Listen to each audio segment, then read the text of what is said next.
express our gratitude for all the people that came to help, and knowing that everyone in the state's going to help moving forward, and our thoughts and prayers with people affected. So, obviously in the game, Demetrius went down with a significant injury, and Bly Hill what looks like maybe a semi-significant injury. So, both to their patellas. I don't know long term. I hate to speak till those MRIs done and all that, but looks like it could be somewhat significant for each. So, from a football perspective, obviously, that those two injuries hurt. From a personal perspective, they really hurt.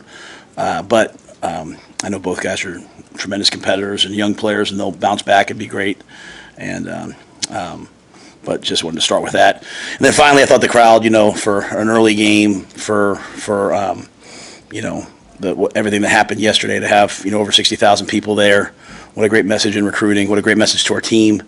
And hopefully we brought people some joy today on a dark day after yesterday. So with that, happy to answer all your questions. You said that you were looking for a red-white shootout. Did the offense show you what you wanted to see from them today? There were some explosive plays. There were some extended drives. There was some big plays. I have to probably watch the film to see kind of who did what. Obviously sometimes, maybe some players are matched up against a player that's just maybe older than them or better than them. But I thought there was a lot of positive energy in terms of the way the offense conducted themselves, got in and out of the no huddle, sometimes got in a huddle. Just the overall feel from the field where I was felt really good. And so those are the things I was looking for. Obviously the two turnovers back to back I didn't like, but happy that the defense made those plays, and then I felt for the rest of the game that some plays were made that we have to make. Is that a pretty fitting summary of Dylan's spring?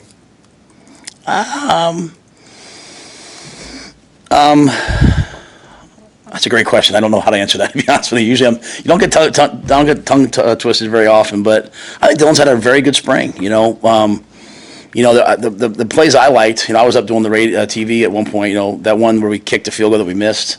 You could see he wanted so badly to throw the ball back across the middle of the field as he was scrambling, and he didn't. The one scramble he ends probably a sack. But he's got two hands on the ball as he's running. So it's gonna be the little things with Dylan, not the big things, right? He's got a great feel for the game. He's got a big time arm. He's calm. It's gonna be the little things. It's gonna be protecting the football, taking three, managing the game. I thought it just felt like he did a lot of those things, but he hasn't done all of them. He's grown as the spring's gone on. So he, like all the rest of our players, I think, had a chance today to just improve on what they did last week, and I thought in a lot of ways he did. What kind of jump did Jaylen Lloyd make this spring, especially with his speed and Dylan's arm talent? How much more can he showcase if he gets free like he did today? Yeah, I think the thing with Jaylen is his ball skills just continue to improve, and it's really a credit to like Marcus and Garrett. They've introduced drills that I've always been against. Deep down inside, I'm just a D-line coach, right? Like I want to they do pat and go and all these drills, and I'm like I was always against them. But we started doing them, and the guys have just bought in and gotten better and better and better. From the first scrimmage to this scrimmage, the ball skills, the catching of the football has just improved, and I think Jalen's one of the prime guys with that. It's one thing when guys have great speed, but when you're like a triple jumper, and when you're long jumper, he has such athleticism and mobility, so he can track balls. He's loose. He can track it over his shoulder, and he plays hard. So when the quarterbacks get outside the pocket, he can turn up. And to be honest with you, Dylan has the ability to get outside the pocket and make those big throws. And Heinrich can get outside. Heinrich can throw the ball 75 yards. And so you have a feeling that, hey, I can turn up on these plays. Danny, I don't know if you saw him get outside and throw one down the field today, but he's got a big time arm, can do it as well. So it's contagious. But Jalen's been one of the most improved players on the team. His becoming a receiver is just growing exponentially. This is the first time we've seen Ja'Cory Vaughn. What's that look like all spring? Is that like Brian asked about the QB? Is that what it's looked like all spring? Yeah. I felt bad for him. I think he thought the kicker was the same color jersey as him. I was watching that one on TV, but Yeah, the kickoff return's hard to tell, right? Because it's not live. But I watched the TV replay up there, and I don't. I mean, I think Kobe grabbed his flag, and that's it. So, but Jacory's dynamic and he's tough. He's still learning a lot. Like, they jumped off sides, and he took off before the ball was snapped because he saw them jump off sides. So he's really a smart player. But he's really, really competitive, really fast. And if we can bring just a little bit of that kick return dynamic to our team, that changes things. And then he can play all three spots because he is quick and fast and can catch the ball across the middle. The ball that he caught over the middle on 3rd and 13, and then also the ball that going through to Bullock that was over the middle. Those seem to have a bit of a different kind of zip to them than what we've seen. Is that something that allows Dylan to stand out, the ability to make those kind of throws? I'm not going to compare the guys. I don't know if I can prepare to do that. I think the thing that Dylan has done really well this spring as a young player is sometimes young quarterbacks can pass on. He's kind of covered, whereas Dylan knows the ball's supposed to go there. He's going to throw it there, and if he throw it on his back shoulder, he'll throw it where he needs to throw it, and then trust those guys to go make those plays. You can't play quarterback and receiver. You can only play quarterback. And so you've got to throw the ball away from the defender and let the guys go make the plays. And so I think all of our quarterbacks have done that. But you saw that today from him. And I thought that was to your point, that was a big-time catch. Making that. The 4 verticals to Bullock, that's the kind of something like I think we do pretty well. We're a pretty good 4 vertical team. I think later on when I was up in the TV booth, did we hit Borkacher on one down the seam? I think Heinrich did. So we do that well. But the in-cuts and control in the middle of the field is really important to us. And I think one of the major keys to that, Mitch, is throwing the ball below the chin so that the ball is in a catchable space, but if there's a tip, it's not up in the air. That's what happened on the triple slant interception, right? The ball's a little bit behind, a little bit high.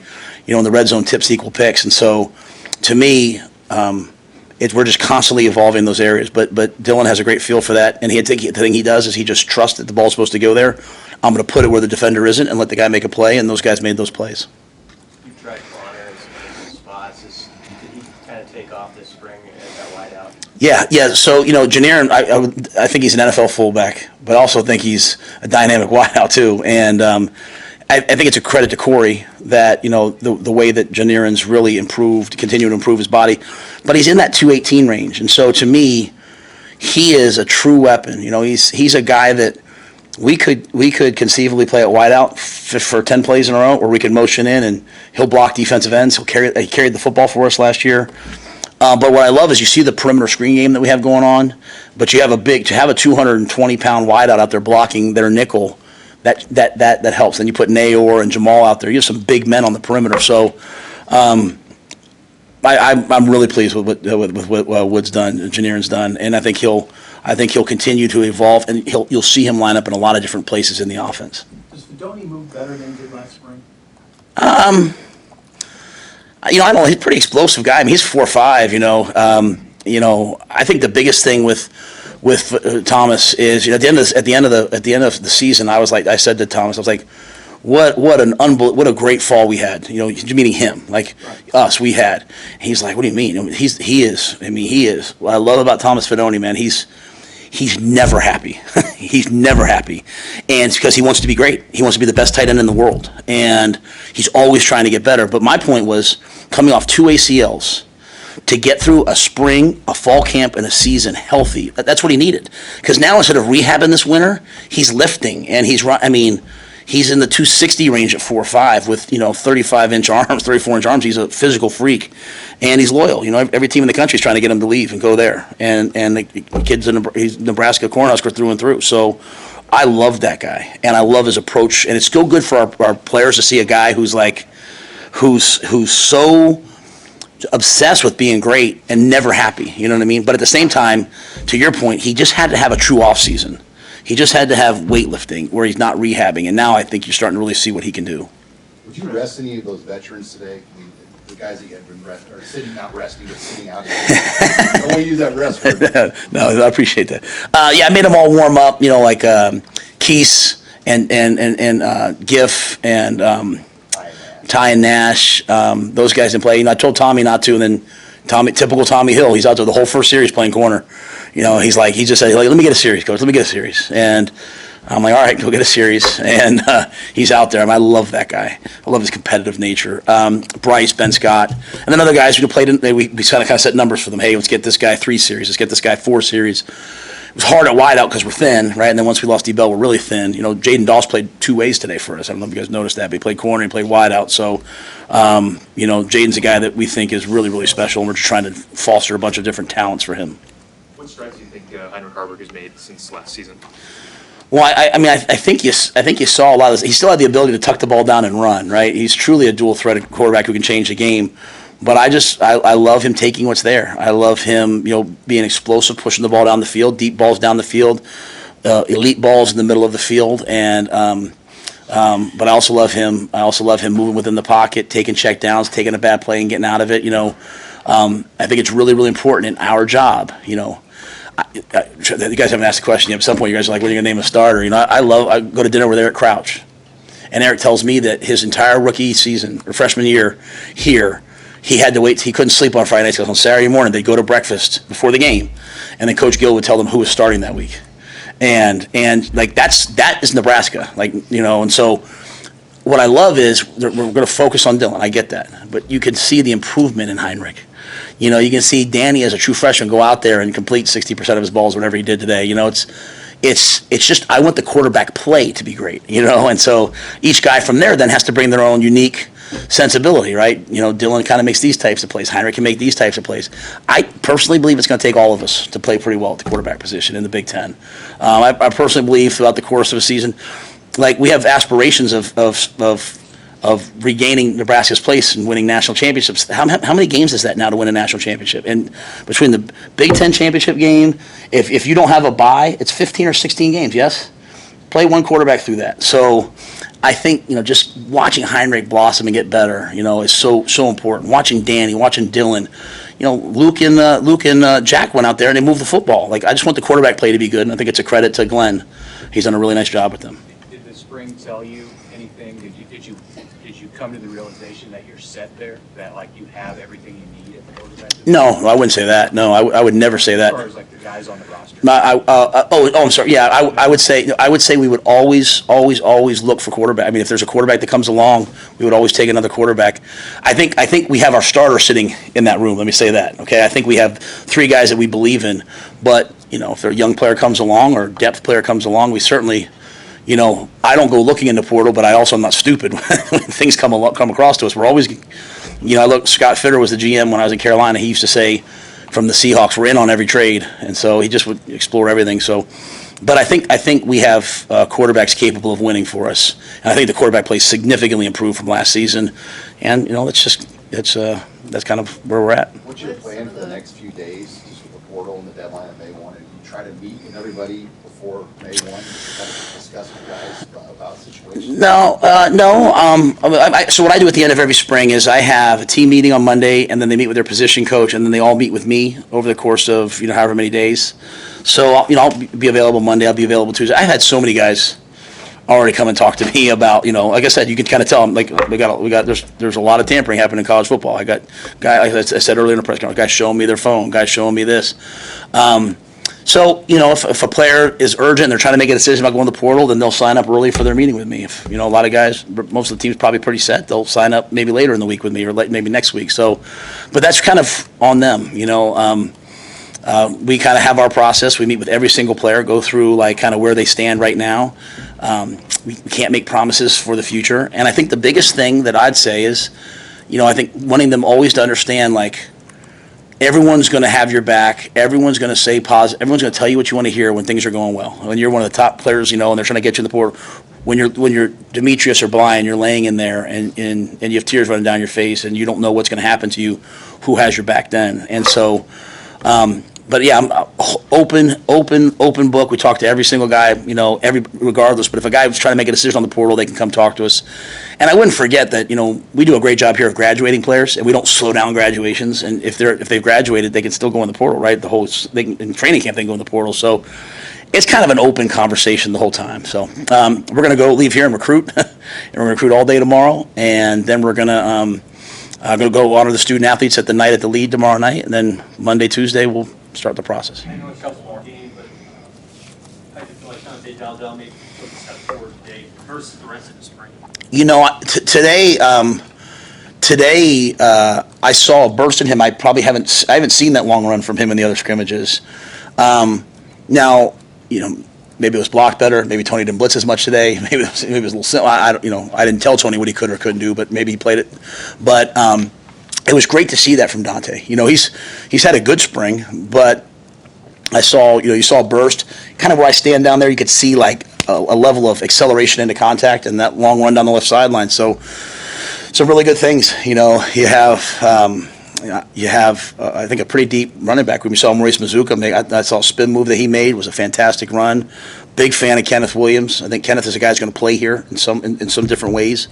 But Dante, Emmett, you know, I kind of sidelined Emmett at one point, so that's enough from you.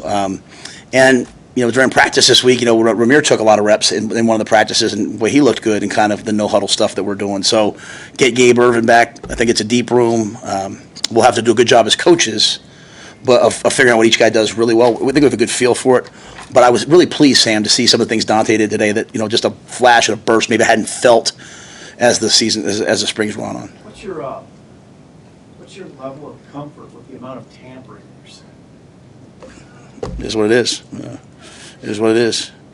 They're gonna call D Bell and say come here, come there. But when he's hurt, who's in there with him? We are. So I just gonna coach them all like they're my younger brother. You know, I don't like to say sons because that, you know, that's a weird dynamic. I coach them all like they're my younger brother. You know, hard on them probably. You know, like an older brother is. Try to give them advice. Try to listen to them. Help them through this. I mean, sometimes they offer you so much money you got to leave. You know, and coaches complain about it. My assistant coaches do the same thing to me. Hey, coach, I got this offer to go there. So, you know, I just want them all to be successful. And so, but you know, it's you know, it's a sad state. I'll just say that it's just a sad state. But it is what it is, man. And you know what? A lot of people want to come here too, and a lot of people want to stay here. So roster numbers are certainly not going to be our issue in terms of having enough good players. You know, and I hope everyone saw that today. Like you saw a lot of guys flashing and doing some things, and maybe I'm thinking through 3 scrimmages, but we have a lot of depth. I mean, how about Keelan Smith made some big time catches down the stretch in there. So I think we have a lot of guys that can make plays. Anything else, Coach? Last one. Yesterday during the storms, obviously come through the whole state, but for you personally, where were you and how close were you to getting home? Well, I was in the stadium. You know, we had recruiting going on. You know, I know some of my neighbors out there in Waverly, and some of you were kind enough to, you know, even check on us as those things. I don't know that I even realized what was happening. I was in the middle of recruiting, and you know, your phone's kind of going off, but everyone was in the building. You know, but you know, my daughter's called me there in Omaha. Well, my daughter called me. She's in Omaha in school, and she's in the shelter. And you know, I go out to Waverly Road, and my neighbors were certainly affected. And you know, I talked to some friends. I talked to Eric Crouch and a couple of people up in Elkhorn, and they were affected. So, but I was here, and obviously, you know, we weren't directly affected, but you know, just a sad thing to see. Okay. Thank you guys for all the spring. Thanks for everything you guys do. Appreciate you guys.